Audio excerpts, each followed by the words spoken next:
How you doing, YouTube? Matt with Massive Beer Reviews, back with a Massive Beer Editorial. Who would have thunk it? A Massive Beer Editorial. It's been a while. Because life gets in the way. I was cranking out these suckers, trying to do them once a week throughout several. Let's go that way. More than one, less than 10. And they were fun. They were quite fun, but, life got crazy. Got super busy at my day job, and got engaged, and a whole bunch of things happen in life in a positive way. It's not a negative way, like, I just don't want to do them anymore, but it just got kind of hard to do it. But I've posted a video not too long ago about, okay, these are going to not go away, they're going to happen, I'm going to try to do them once a month, I'm going to try to stick to that. This is the first one back in this shoot. And I have a list of things I want to do, but when it comes to stuff that I'm going to sit here and talk organically, like I have a couple notes here, just stuff I want to touch on that I don't want to miss, and I probably will miss actually some of it just because I miss stuff. Anyway, even though I have like notes here, I kind of like to be like enthused about the subject matter. I want something kind of light a fire into my ass. And so I kind of want these stories to kind of happen organically. And so I was kind of like, oh, what am I going to talk about? What am I going to talk about? And then lo and behold, subject matter that I kind of had on a list, but it was not really something I was into, kind of just popped up. And that is the secondary market of beer. It's something I actually have quite a bit of opinions on, to be perfectly honest with you. But I was going to do a whole kind of beer trading secondary market kind of thing, but then I decided to just do kind of like a secondary market thing because lo and behold, this week someone went to jail for selling beer. A gentleman from Massachusetts ended up posting his good portion of his cellar on mybeerseller.com. I shouldn't even promote it, but whatever. Anyway, he posted on there for sale, in the Pennsylvania State Police, my fucking state, kind of baited him into the sale. And, they kind of agreed to a sale. The guy was driving down this way, met him somewhere in the Lehigh Valley off the turnpike, and they pitched the guy for basically selling alcohol without a license. And I was like, fuck that noise, because that pisses me off. I mean, law's a law, you gotta abide by the law, but it kind of got me really pissed. So I'm like, okay, I want to talk about this now. So I did a little bit of research, lo and behold, and I'm sure there's more people that haven't gotten busted for this than just these two examples, but the only other example I could find, and I looked for about a half an hour or so for individual arrest for selling beer, was in my fucking state again, of Pennsylvania. Someone about a year ago posted on Craigslist that they wanted to sell part of their cellar, and same thing. And they set up a fucking bust, and they arrested this dude. I don't know what the fine is for this. I don't know if there's any kind of jail time with it, but that's all fucking besides the point. It just got me to thinking, you know what I mean, secondary market when it comes to beer in general. And it's not just individually. Bars have to deal with this too. There's I believe a New York City bar and one out in Wisconsin.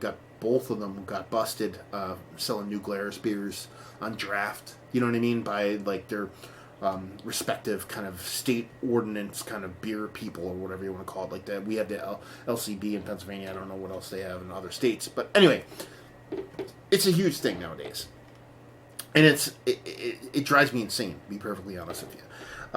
Not the concept of it. The concept of secondary market to me is an actual beautiful thing. The pros and cons of the secondary market are pretty simple. You know what I mean? And we'll get to that in a little bit down the line.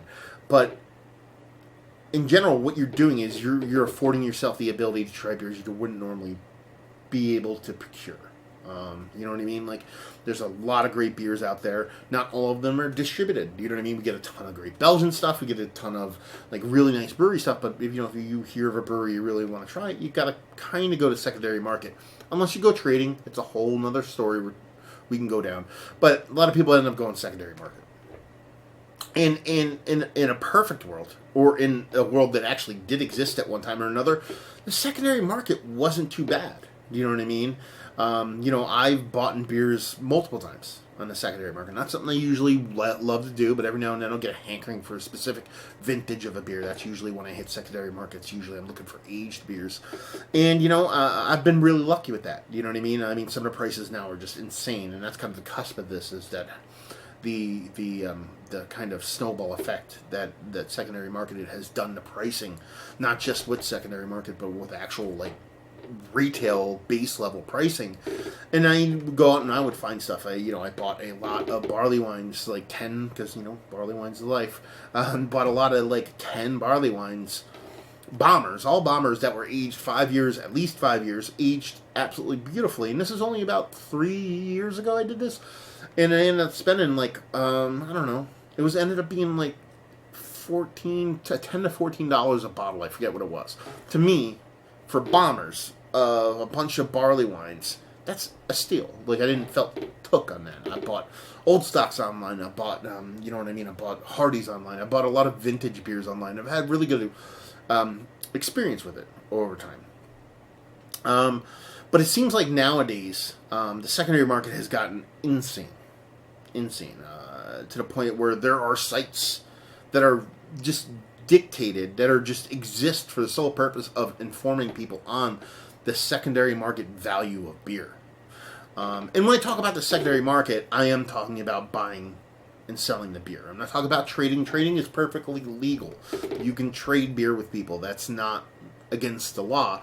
And usually, more times than not, when you trade people, and once you actually garner respect or a rapport with certain people with trading, you're not necessarily paying overtly overpriced, like upmarked pricing. Most of the time, you're going to pay a little bit of an upmark or an extra fee on top of what the base beer costs. What I'm talking about is straight up just selling beer for the base of secondary market, which ends up being more times than not kind of profit. So, rewind a little bit. We'll go back to secondary market. What does it exist? Okay, it's the whole, you get to kind of get beers that you always wanted to try. That has slowly morphed into this kind of idea of, I can procure these super beers, the whales, the Dude Bro whales, that people have always coveted. And that has kind of tumbled and morphed and transformed into almost like wine level upmarking. You know what I mean? Like, this has always been a thing with wine. Vintages more so than actual secondary market price of brand new wines. And I guess I'm not that in tune with the wine world, so I could be a little bit off there. But it's usually vintages, specific vintages are absolutely fantastic. And they tend to, kind of gain in popularity, gain in kind of price just because of how good they are and the rarity and the whole nine. And beer kind of followed that suit, but in a much different way, in that I shouldn't even say a different way, in a more of a kind of what's the word I'm looking for? I don't want to say ghetto. I don't want to say ghetto. I want to say more more middle class. Let's go that middle class kind of way.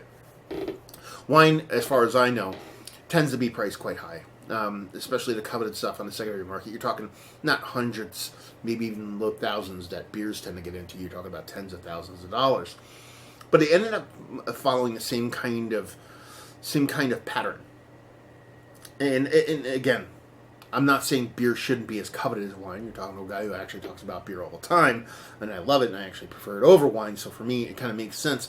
But it's the whole kind of the way it's evolved. Let's put it that way. So get back on track here. Go to my notes about this, just because I don't want to get too fucking hurly squirrely. So first off, secondary market. At the beginning of what you're talking about, secondary market is the breweries. They produce a beer, they sell a beer, and then we take it. And by we, I mean people, I don't mean me.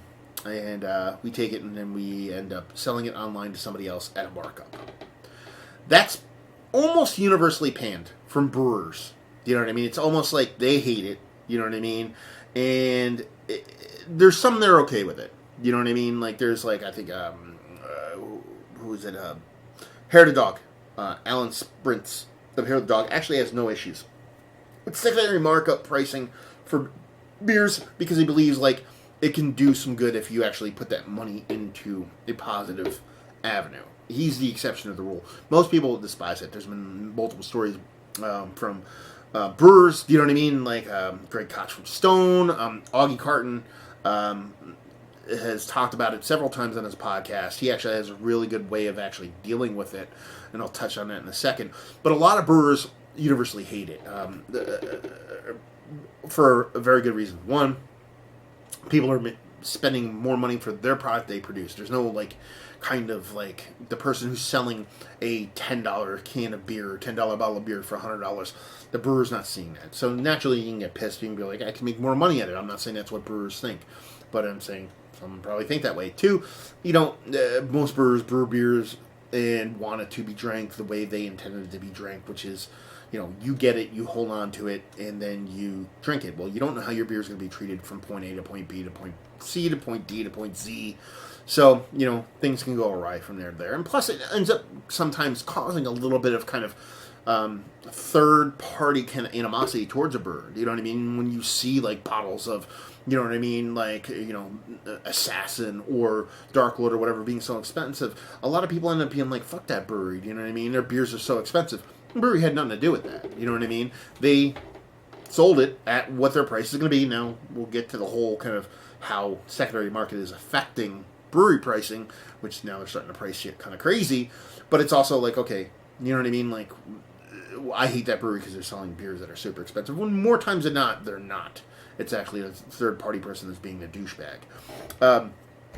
So you have all these kind of breweries that like are kind of combating this, kind of like being like, okay, we don't want to do this, we don't want to do this. How do we deal with this? How do we deal with these people kind of taking our beers and selling them on third party? First, eBay. eBay, for all you whippersnappers in the beer community, you actually used to be able to sell beer on eBay. You couldn't sell beer, you could sell the bottle, but eBay let it happen for years. I bought beer off eBay multiple times. They cut it down. So there's certain avenues that actually cut it out, actually shut down the third market sellers. Breweries have gone as far as to contact people that have been selling their beers and try to shut it down. And even like it happens overseas, Cantillon, Swansea Day. Swansea Day exists because of secondary market beer pricing. Swansea Day, for those who don't know, Cantillon basically releases a beer every year, and they have it kind of placed at random breweries here and there throughout the world, and then you can show up at that place and then drink the Cantillon beers, you know what I mean? In the States, there's multiple breweries that do this, or multiple bars that hold these. Fool's Gold in New York does it, I believe. Monks in Philly always does it. Trillium does it. Common People Brewing, is it Thin Man Brewing? No, that's it. And Buffalo's doing, a lot of people do it. And basically what it is Cantillon, I think it was one of their original Swansea, it might have been the original one, released this beer on a specific day, and the owners saw that the beer was actually being taken and sold on the secondary market, and they didn't know how to combat this. So what they decided to do is keep on with Swansea Day, but produce it as draft only. I believe some bottles are produced, but draft only, and you have to go to these places and drink it on draft, and that's kind of their way of combating secondary market when it comes to like beer and all that kind of stuff. Good way to do it, but again, not everybody's like a draft person. Those places tend to get packed. Some people just want to have beers at home. I'm more of a home person than an actual bar person or a brewery person, even though I travel quite a bit. But that's their way to combat it. Actually, the best way is, like I said earlier, Augie from Augie Carton, the way he did it, the way he's done it in the past, is I believe one of his beers, might have been Dune Fruit, about 2 years ago. And, you know, he released it, and he was kind of, you know, he's super active online. You know, he's kind of checking bits and pieces of the shit that's going on, especially with his brewery.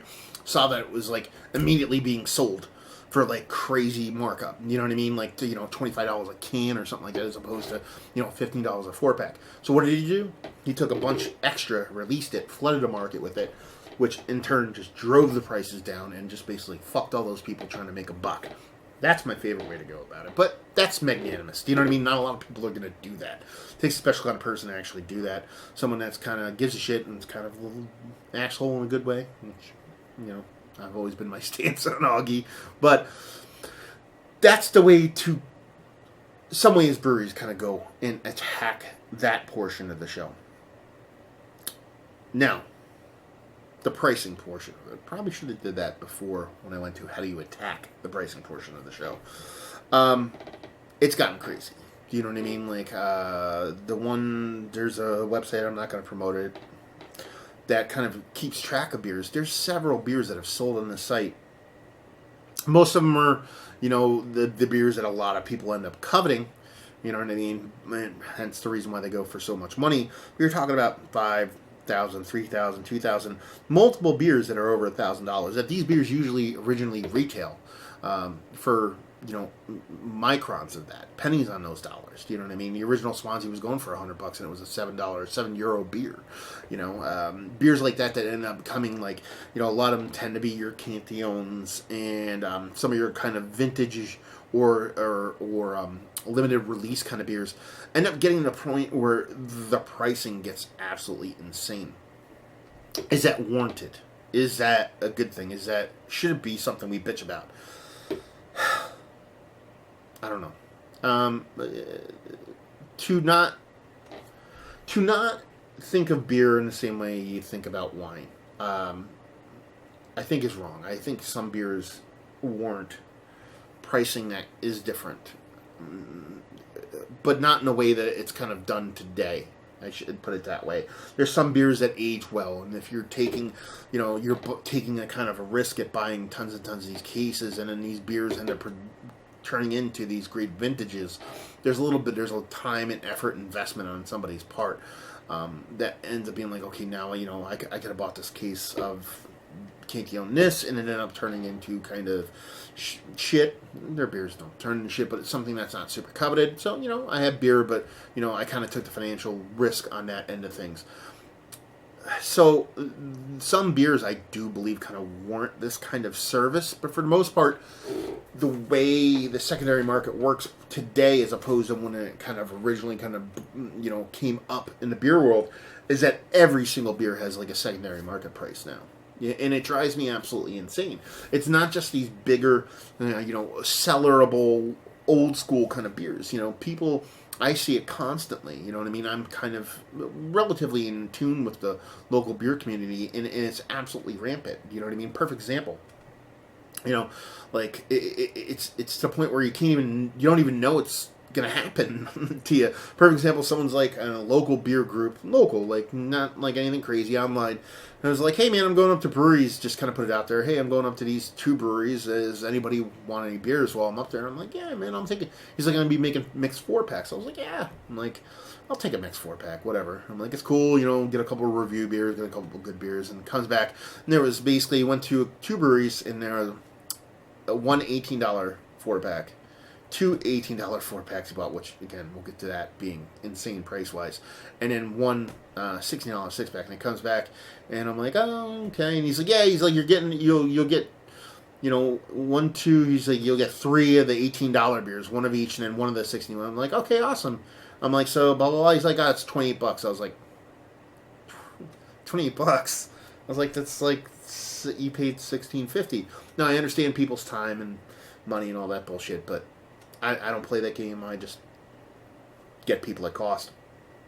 And it's just like instantly, you know what I mean? Like not even like a beer that's minutes old, people are wanting a $10 markup just to deliver beers that were like literally like down like an hour away. You know what I mean? Listen, if you take a 3-day trip in the middle of nowhere and you're going through 19 different tolls and driving fucking 80 hours on the road, I'm going to actually end up giving you some money and probably some beer, but just to mark up stuff, you're like, happen to be going on a trip You know what I mean? And you're going to go anyway, and it marks it up. To me, honestly, kind of poopy. Anyway, but that's the instant kind of markup that you see in the secondary market, and just kind of rolls from there. You have all these people that end up going to places to just, and this is kind of where she gets seedy, and I have friends that actually do this, you know what I mean, that actually go to places for the sole reason of turning a profit. And that's kind of where you jump the shark. The whole markup pricing on beers, and the whole thank you beer thing, I get it. Quick tangent. If you mark up a fucking 4-pack on me, I'm not going to give you thank you beer. I'm going to give you fuck you beer, maybe. If you go out and about and grab beer and you give it to me at cost, chances are I'm going to give you a thank you beer and fucking money. It's kind of like that thing where if you ask for a tip, you're not going to get a fucking tip. Don't ask. Motherfuckers be asking a dude who want to charge me $28. Asked thank you beer is appreciated. Like, go fucking thank you beer yourself out the fucking window. Anyway, back to the other tangent. Then you kind of get to that next level of the secondary market, which is just profiteers. Do you know what I mean? And that's, to me, where everything really kind of jumps the shark. And it's fucking crazy. I know people that, like, literally, and they're friends of mine, and I don't buy beer because I can't be part of it, and that, I think, is the core of the whole thing, is that we do this to ourselves, the whole secondary market. And the reason why prices are the way they are is because we dictate that. We're not smart enough to actually not buy into secondary market and crazy retail prices. Anyway, so so many people actually go out there and actually, that's like a second job to them at this point. They actually go to breweries, constantly go to brewery, waiting for a release, and actually getting these beers and instantly marking them. Be like, I got this $16 beer. It's definitely going to go for $85 on the secondary market real quick. You know, and that is where I think that the worlds kind of start to collide and merge and kind of crash and destroy each other. The instant markup on the 4-pack sucks, but I think it's more of kind of like, it's small enough to where I don't think it affects the grand scheme of things market wise, even though it's a douche move. But the long run markup, I'm gonna go to this stickered can collab and just mark up the beers like crazy per can, or we can even just, I'm not gonna talk about it because I don't live in that world, and I don't understand it enough, but I understand it enough that I don't like it. The whole raffle world where people like, oh, buy a $1 ticket and 80 people can buy it for this one can, you know what I mean? That kind of raffle weird kind of thing going on. You can lump that into this, to where people have this inflated markup on all these beers. What it ends up doing is it ends up killing you in the beginning, because what you do is you end up paying way more money for the beer that you're buying because you're marking it up on a secondary market. The reason why there are $20, $25, $20 4-packs of double IPAs or single IPAs or hop forward beers is because of the secondary market.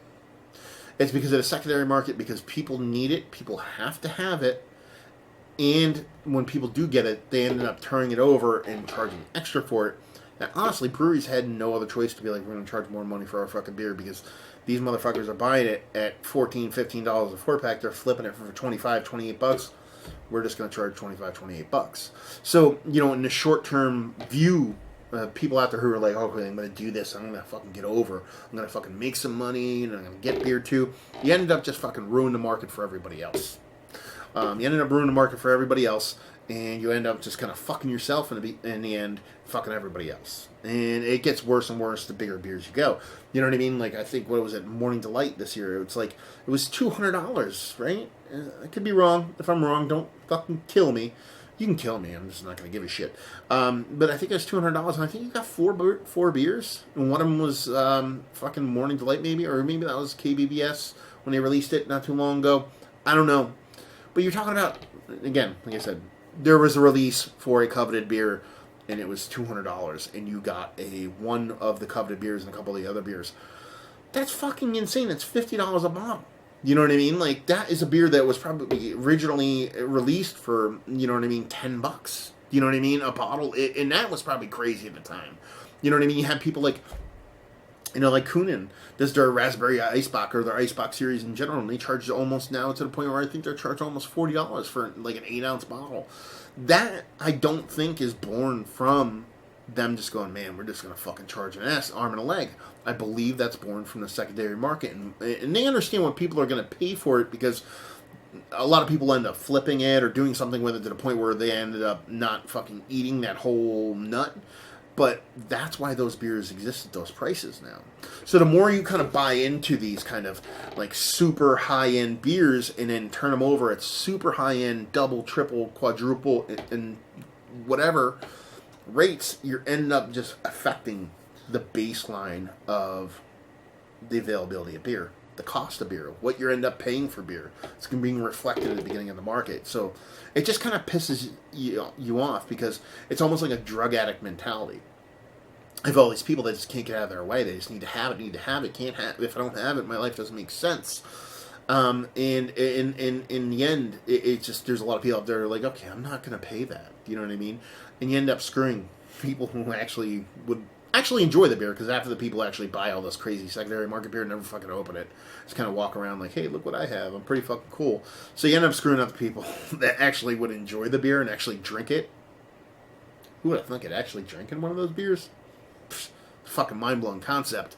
You end up fucking people that, well, I'm not saying deserve it, because nobody deserves shit, you know what I mean, but people that would actually enjoy it, would actually covet it, would actually like savor it.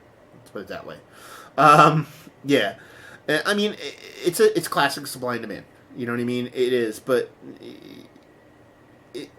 supply and demand is going to dictate most of any of this. So I'm not saying the simple way to go about explaining all this is going, well, people are going to pay for it, then that's what you charge.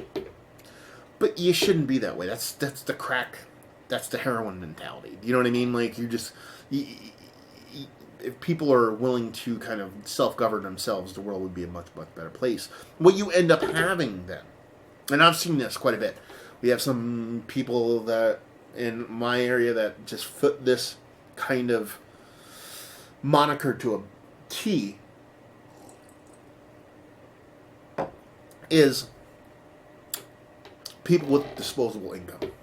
People who are just well off end up pricing out everybody in general across the board for those beers. You know what I mean? So it's almost like a continuation of, you're fucking people by paying these exuberant prices. You have a lot of people that end up just, you know what I mean? Now a person that's really into beer just can't have the fucking beer. Now, again, it's capitalistic fucking society, so say that for what? I don't know. Do you know what I mean? Is that a good thing or a bad thing? Am I trying to be a socialist about beer? I don't fucking think so. But you end up, what you're doing is you taking beers that are, it's beer, fucking beer, and people who would actually enjoy it, they're getting priced out of that enjoyment, or that thing that they've been into for years. That you have these new bros that come in and just buy shit for two reasons. One, because it's a status symbol to them. And two, they just don't, they want to buy into some kind of, I guess that's part of the status symbol part.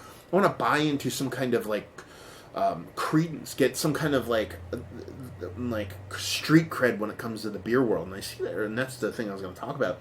I see that a lot around here. A lot of like new school guys just like dumping tons of money to buy, barrel age this and Cantillon that, just to be like, look at me and be like, dude, you're drinking fucking Schlitz malt liquor, nothing wrong with fucking some Schlitz, but you're drinking that shit 3 years ago. Now you're fucking king shit of fucking Cantillon Mountain. Like, you know what I mean? Like, you can't buy taste. You know what I mean? You could buy beers that people fucking who understand why the beer tastes good will like, and if you want to share with those people, knock the fuck out, go right ahead. But like, it's almost like a kind of like a dick measuring contest. And I've talked about this before in some of these other rants. There's a dick measuring contest portion of the show when it comes to stuff like that. And then you have the white collar fucking dude bros that end up fucking doing that, and that's all they do. Is that no beer is worth it unless it costs a certain amount. So it ends up not being about the beer anymore. It ends up being about, oh, that beer is this on the secondary market, so that's why it's good.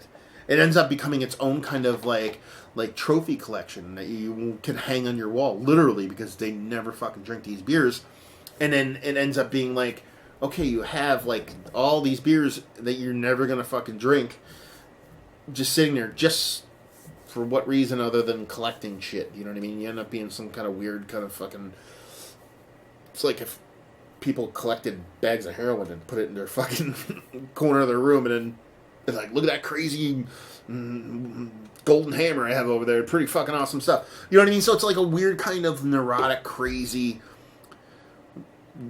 world that people end up kind of diving into when it comes to the whole this secondary market thing.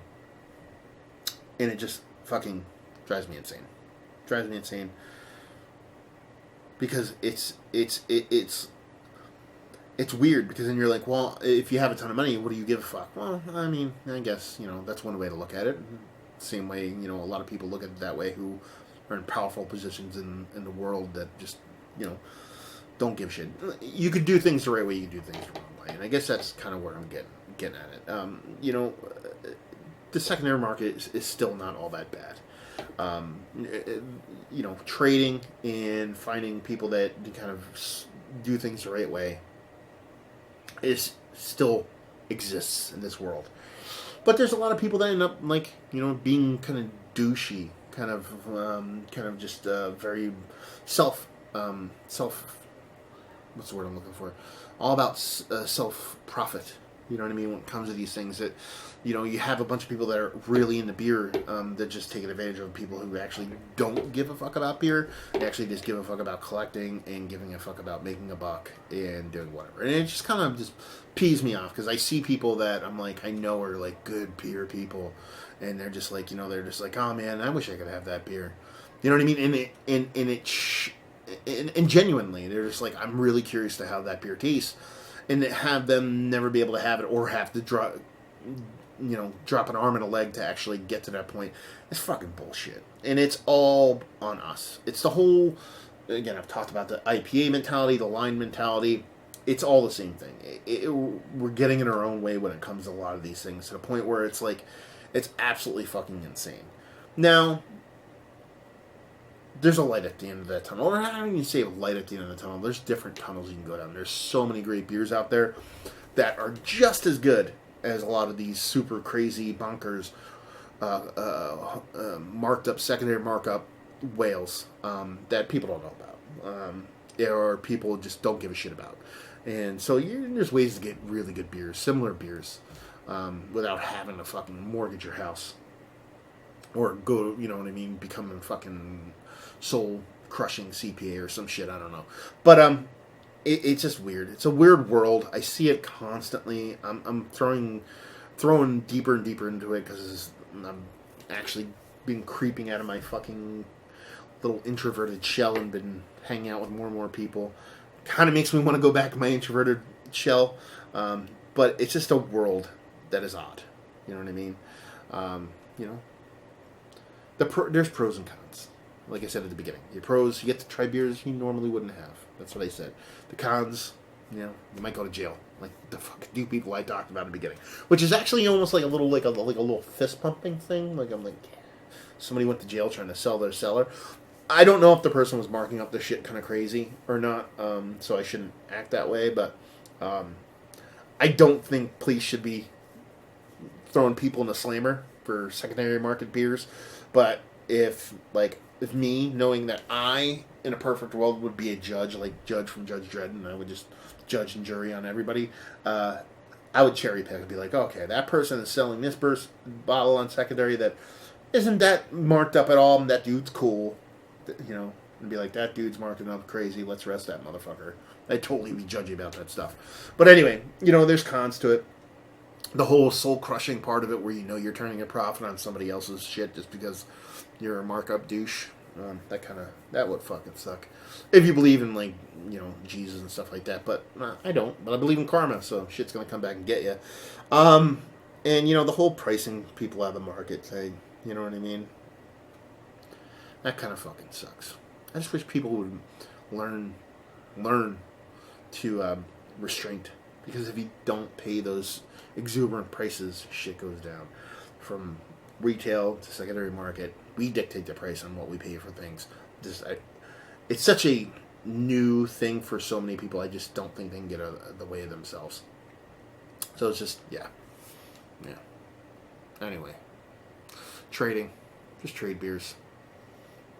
And not at secondary prices. Be like, you give me 9 beers for this one beer. Be like, dude, you paid $16, I paid $16. Or you paid 20, I paid 16. Here, let's do it. Or I paid 20, you paid 16. Just have it. You know what I mean? To be all kind of. I mean, am I being too hip? Am I being too socialist? Am I being whatever? I don't know. But that's what I fucking think. So there you go. A little secondary market rant for you. Hopefully you guys enjoyed it. New one. Haven't done these in a while, so gotta get back in the swing of things. But yeah. Let me know what you think about the secondary market. I know a lot of people out there do it. Covet it and live in that world. And yeah, it'd be cool to hear what people think. If they have zero issues with it, if they think it's dumb as shit, I don't know. But yeah, if you have an opinion about the secondary market, you think it's dumb, you think it's cool, whatever, somewhere in between, down there, if you think it's a good thing in general because it's a profit winner for you, then you can go fuck yourself. But anyway, down there, argue with me. There you go. Other rants you want me to go on. I shouldn't even call them editorials, just call them rants. But yeah, any other editorials you want to hear down there, again, kind of suggest shit. Like I said, you can try to pop these off. Try to put one out about once a month, give or take. But you know me. Sometimes you'll get 5 in a month. Sometimes you'll probably get 5 in 5 years. I don't know. Let's see. Other than that, I think that's about it. So yeah, there you go. Hopefully you guys enjoyed this Massive Beer Editorial. Hopefully you have some opinions on it. Hopefully you contact me. Hopefully you open up dialogue. Hopefully you are not one of those people. You can be a secondary market person, just not one of those super douches. The white collar guys, the crazy guys. I could say words that people get pissed off guys. Just be good to each other. Be good with beer to each other. Pay that shit forward. Be a good person. I'll see you next time. Cheers.